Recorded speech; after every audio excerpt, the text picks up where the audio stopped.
Assalamualaikum warahmatullahi wabarakatuh. Waalaikumsalam warahmatullahi wabarakatuh. A'udzu billahi minasyaitonir rajim. Bismillahirrahmanirrahim. Alhamdulillah.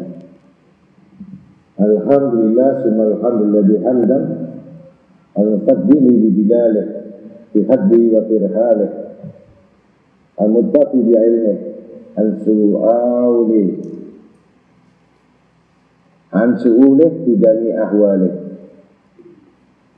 Wassalatu wassalam ala sayyidina wa nabina habibina safina wa qatwatuna wa imamuna wa qurrati ayyina wa lana Muhammad da'i ilallah bi fi'lihi wa khalihi wa qawlihi wa ala alihi wa sahbihi wa mutabi'ihi fi jami' af'alihi. Asyhadu an la ilaha illallah wa la syarika lah ya man fis sama'i adamatuh ya man fil ardi ayatuh ya man fil kulli syai'in dalailuh ya man fil bihari ajaibuh wa asyhadu anna sayyidina Muhammadan abduhu wa rasuluh sadiqu fi qailihi wa fi'lihi min fardihi wa naflihi. Allahumma yassir lana syafa'ata bi ijatihi wa jalalihi. Allahumma salli wa sallim wa barik wa karrim wa ajim ala sayyidina wa nabiyina wa habibina syafi'ina wa qatwatina wa imamuna wa qurrati a'yunina wa maulana Muhammad sahibi taj wal mi'raj wal buraq wal alam wa dafil bala wal waba wal marat wal alam. Bismuhu mutahharun mu'addamun munawarun man ismuhu maktubun marfu'un ala Allahi wal qalam samsid duha badduja nuril huda misbahid dulam Abil Qasim Sayyidil Kaunin wa Sayyidil Muhammad Abdullah Sayyidil Arab wal Ajam Nabil Haramain mahbubun inda rabbil masjidan wal maghribain. Ya ayyuhal mustaquna bi nuri jamali sallu alaihi wa sallimu taslima. Allahumma salli wa sallim wa barik alaihi wa ala alihi amma ba'd. Ma'asyiral muslimin rahimakumullah wa alamu annallah amarkum bi amri bada fihi bi nafsihi wa sanna bil malaikati qudsi. Wa qalu ta'ala fi kitabil karim malam yajal qailan aliman innallaha malaikatahu yusalluna 'alan nabi ya ayyuhalladzina amanu sallu 'alaihi wa sallimu taslima wajibullahi lama da'akum wassallu wa sallimu 'ala man bihadakum Allahumma ya da'imal fadli 'alal bariyah ya basital yadaini bil 'afiyah ya sahibil ma'lisaniyah salli wa sallim ala sayyidina Muhammadin khairi wa rasadiyah wa fir lana ya dal ula fi hadhihi al-asiyah bi rahmatika ya arhamar rahimin. Wa qalu ta'ala fi kitabil karim sabiqu ila magfiratin min rabbikum wa jannati arduha ka'ardis sama' wal ardh uiddat lil ladzina amanu billahi wa rasulih dzalika fadlullah yu'ti man yasha' wallahu dzul fadlil 'adzim.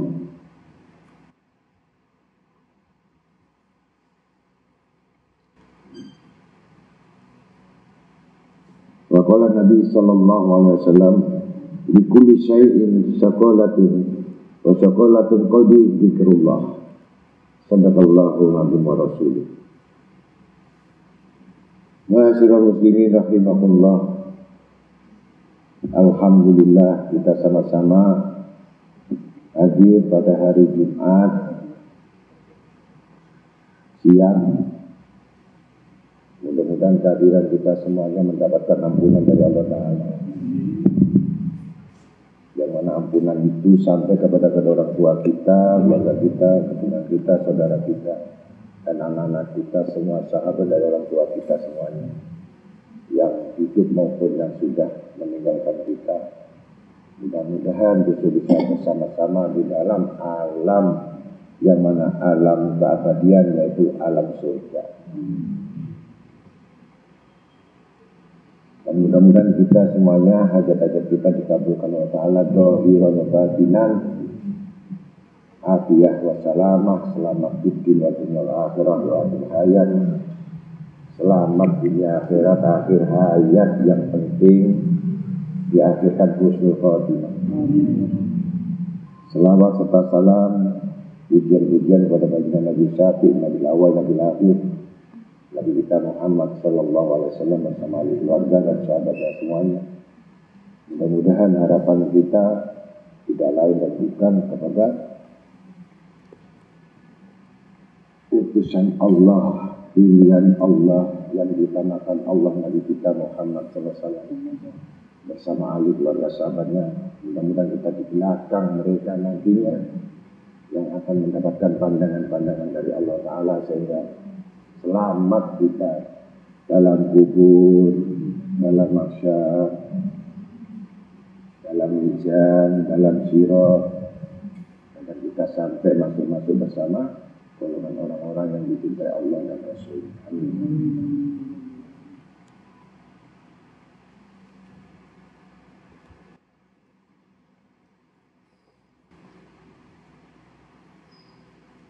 Maka sabda Nabi sallallahu alaihi wasallam, tiap sesuatu itu ada alat yang sifatnya mensucikan,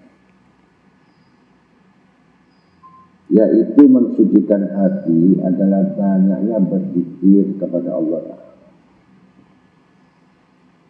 Mensucikan badan, banyaknya kita sholat sunnah-sunnah.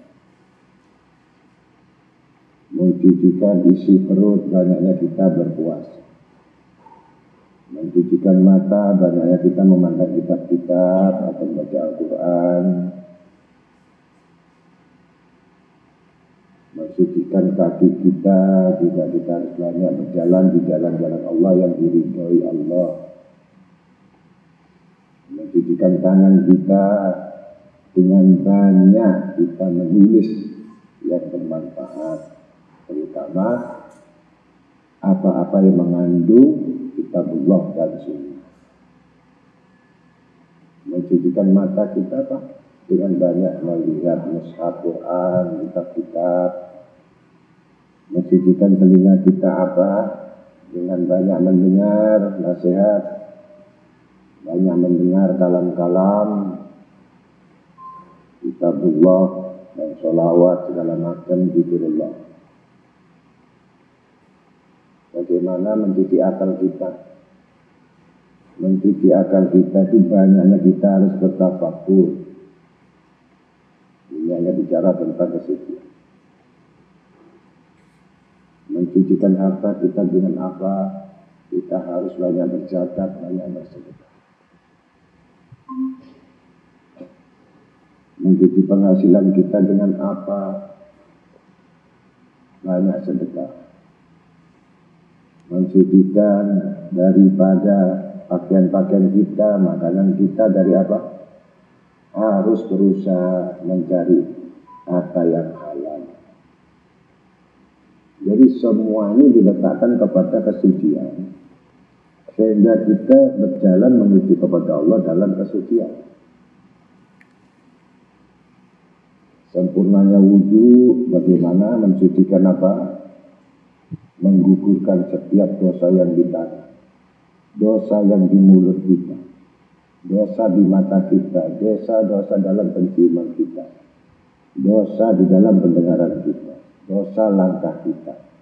Semua ini akan berbuat cahaya. Jadi kalau kita wudhu itu menghamburkan semua dosa-dosa kita. Semakin kita sering berwudhu, berarti kita sering mengeluarkan dosa-dosa itu. Makanya orang-orang yang pernah berwudhu, ya dosanya nempel. Yang celaka lagi dalam keadaan tidak wudhu mati tidak ada kesucian.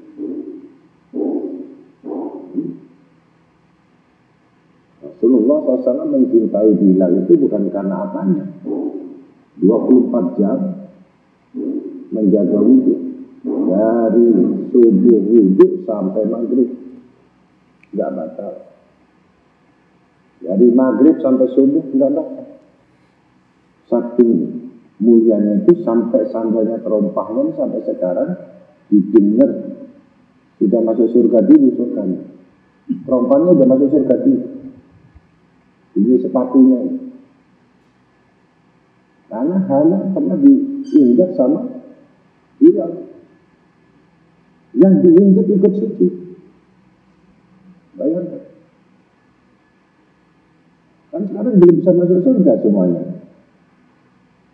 Terompahnya udah terdengar di surga sudah berjalan. Karena saking kesuciannya yang selalu dijaga itu tadi. Ini salah satu orang yang betul-betul menjaga syariat. Nah, kalau orang bilang itu mau ke belakang, mau wudhu lagi, dia sudah ya ketika di jalan sudah berat. Nanti mau sembahyang baru wudhu. Tapi harusnya niatnya wudhu apa? Kalau sekedar membasuh saja, mencuci muka, tidak ada niat, apa artinya wudhu? Jadi kalau membasuh tangan tadi, artinya dosa tangan saya bagaimana? Ketika kumur, dosa mulut saya bagaimana? Banyak salah. Menghirup hidung tadi bagaimana? Mengeluarkan yang selama ini bau kita selalu bermaksiat, bau yang haram saja. Bau tentang kayak kehidupan dunia ini semua. Ini kita hilangkan, kita keluarkan. Mata kita yang selalu melihat maksiat terus tiap hari, tiap malam, ya kita keluarkan. Kemudian juga telinga kita yang tidak pernah mendengarkan yang manfaat lagi, baik menggunjing atau digunjing.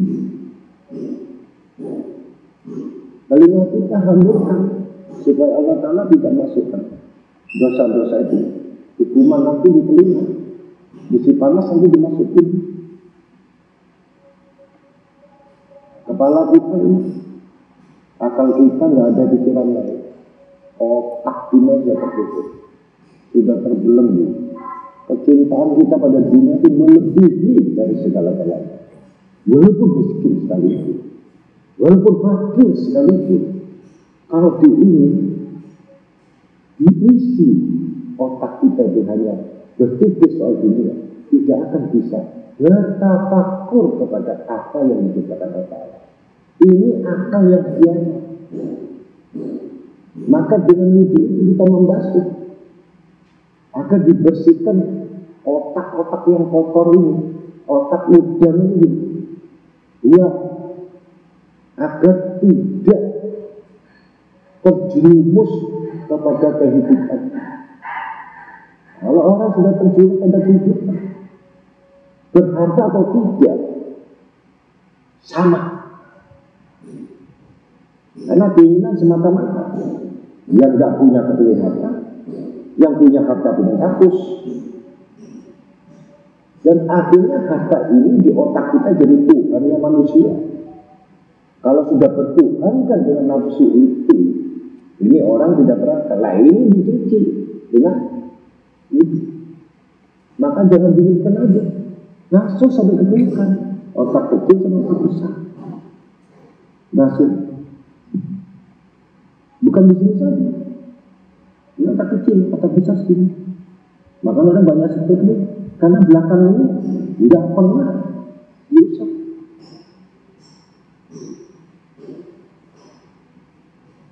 Ini bahaya. Kalau tidak paham dengan wudhu tadi, dengan niat ini tadi, maka dia termasuk golongan orang-orang yang lalu. Dosa yang lalu ini yang dibahayakan oleh Nabi kita Muhammad SAW.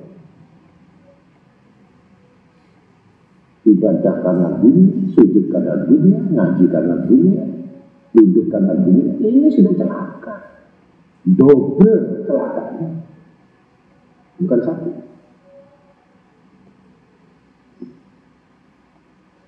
Yang sudah kita bahas sebelumnya.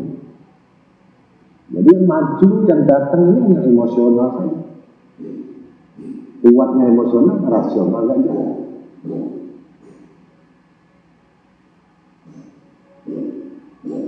Emosional itu bisa jalan, bisa dikendalikan dengan rasional. Rasional bisa dikendalikan dengan spiritual.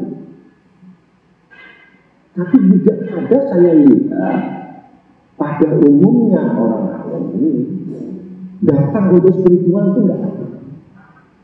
Kita malu kepada orang-orang yang beragama Buddha, agama Hindu, agama Katolik. Dia datang spiritual, bukan ini. Bukan ini. Kalau kamu melihat bagaimana dia sekatenan, bagaimana dia mengaji bulan Suro, berapa makanan yang berjuta-juta makanan yang di Borobudur, apakah dia bicara materi? Bukan kesirikan-kesirikan yang ada. Bahkan dipersembahkan sama Borobudur, hasil panennya, hasil ikannya, hasil mereka betul-betul bukan untuk mencari materi. Itu spiritual, saudara. Kenapa akhlak Nabi Muhammad SAW di akhir zaman ini dipakai orang kafir?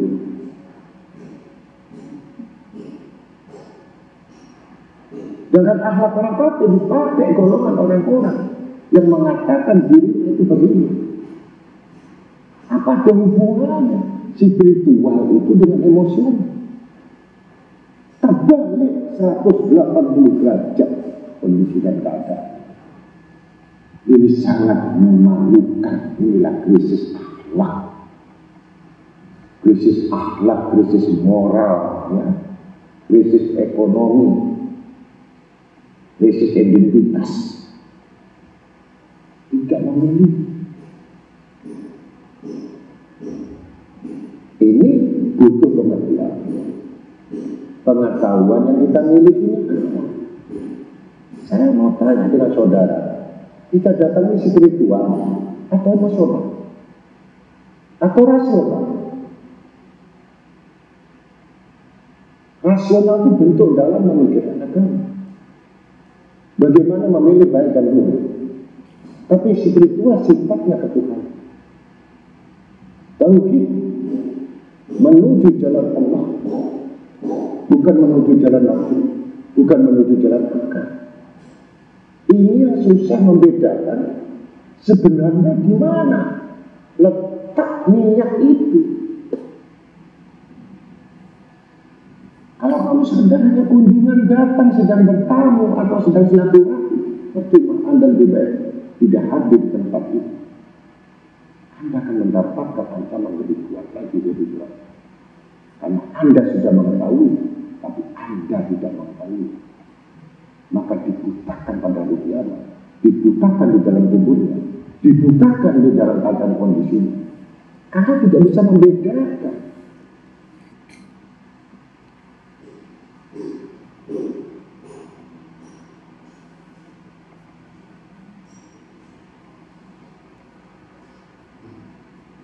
Wa qala ta'ala fi kitabil karim fa ulaika yubaddilu sayyi'atihim hasanatin wa kana Allahu ghafurur rahim. Dan surat Al-Furqan ayat 7. Bahwasanya mereka itu Allah akan menukarkan akan keburukan-keburukan itu dengan kebaikan-kebaikan. Dan adalah Allah Tuhan yang Maha Pengampun lagi penyayang. Ngerti artinya? Dengan amal kebajikan kita, amal kebaikan kita yang semata-mata ditujukan kepada Allah, ini menukarkan pada Allah. Kalau memikirkan keburukannya, bahkan tidak bisa menggantikan kebaikannya, maka bertambahlah keburukannya. Ini masalah.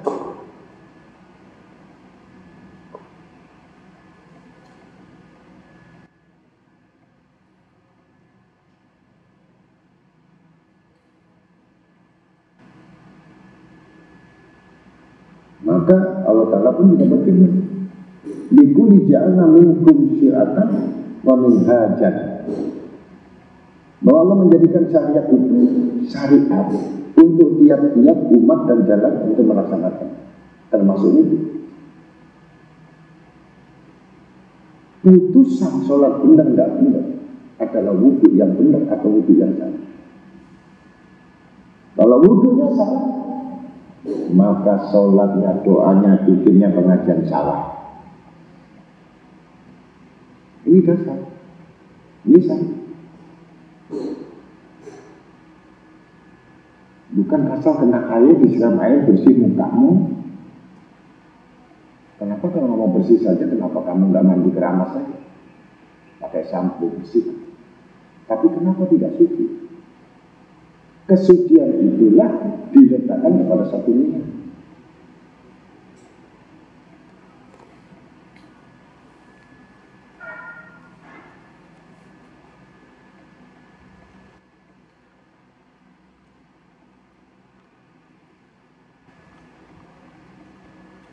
Maka kuncinya tadi, bagaimana kita mengetahui mana yang baik, mana yang buruk. Itu tergantung daripada sebesar apa istighfar. Sebesar apa kembali kepada Tuhan. Sebesar apa bobotmu sampai bisa mendatangkan rasa takut pada Allah.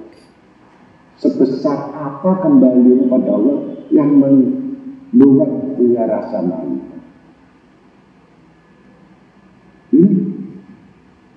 Kalau banyak orang beristighfar saja, tetapi tidak punya aplikasinya dalam istighfar tadi, atau kompensasinya istighfar tadi, tidak ada artinya.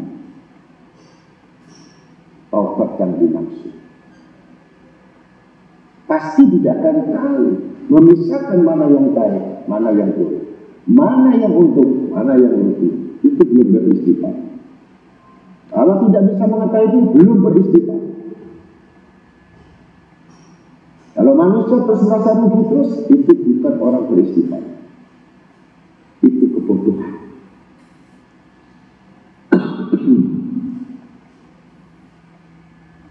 Jadi kalau orang beristighfar tadi menikmati kebaikan-kebaikan itu dan menjadi penjagaan dalam kebaikan itu, dan selalu menuju kepada kebaikan-kebaikan itu, dan selalu menuju kepada hal-hal apa yang dicintai oleh Rasul, yang tidak menjauh dan meninggalkan. Puji.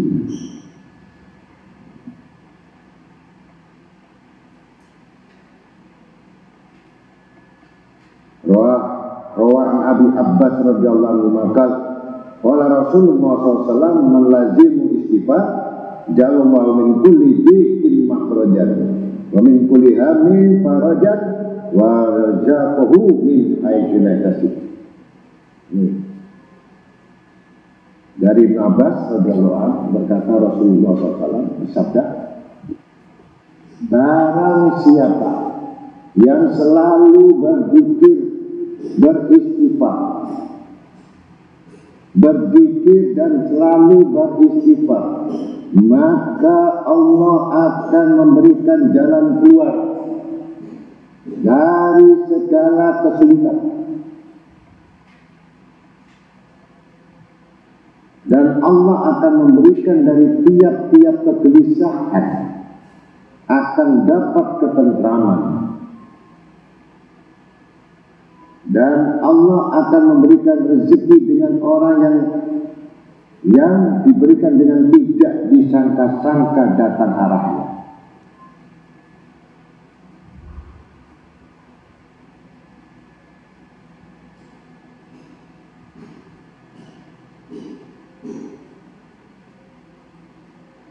Jadi disebutkan lagi firman Allah, wa nafsin wa masawaha walhamaha fujuraha wa taqwaha qad aflaha man zakkaha wa qad khaba man dassaha.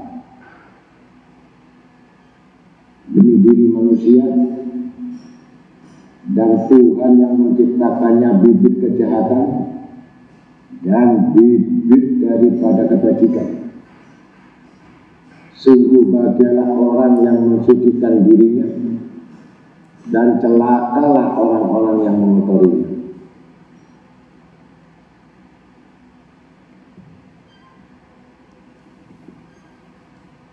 Jangan tertipu penampilan seseorang atau pakaian seseorang, harta kekayaan seseorang, atau lahiriah yang ditampilkan pada kalian.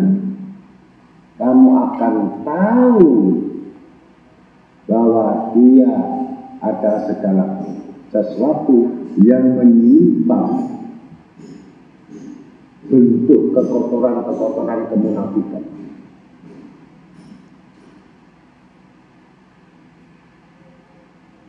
Gampang. Semua hidup di dunia ini wajib untuk mencari kehidupan. Mencari kehidupan, dia harus wajib tahu sumber kehidupan, bukan mencari. Selama dia tidak tahu sumber kehidupan, maka dia akan tidak memperoleh mata pencahari kehidupan.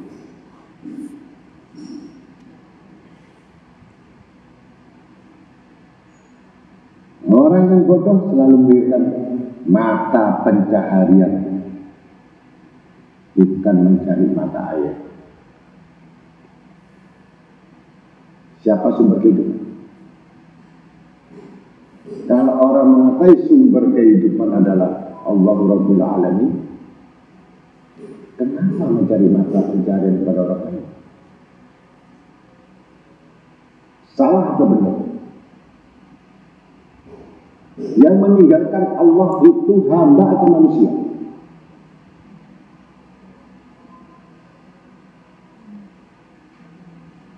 Yang melupakan Allah itu manusia atau Allah? Allah sama sekali tidak melupakan, tapi manusia melupakan.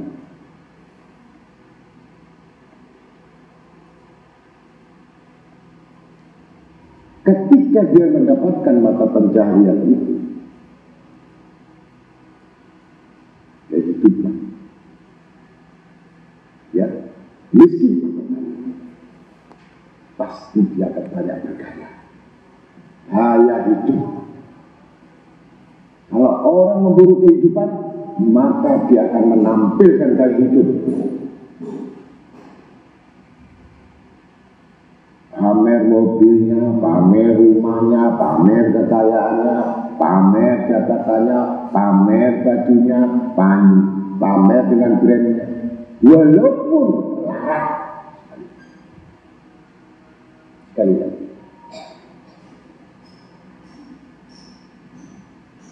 Dua sombong. Yang satu pamer kekayaan sudah sombong, itu sifat iblis. Yang gak punya sok kaya dengan pakaiannya itu lebih sombong daripada orang sombong. Dua kesombongan. Maka ditekankan oleh Allah Rabbul Alamin, ditekankan oleh Nabi Muhammad SAW.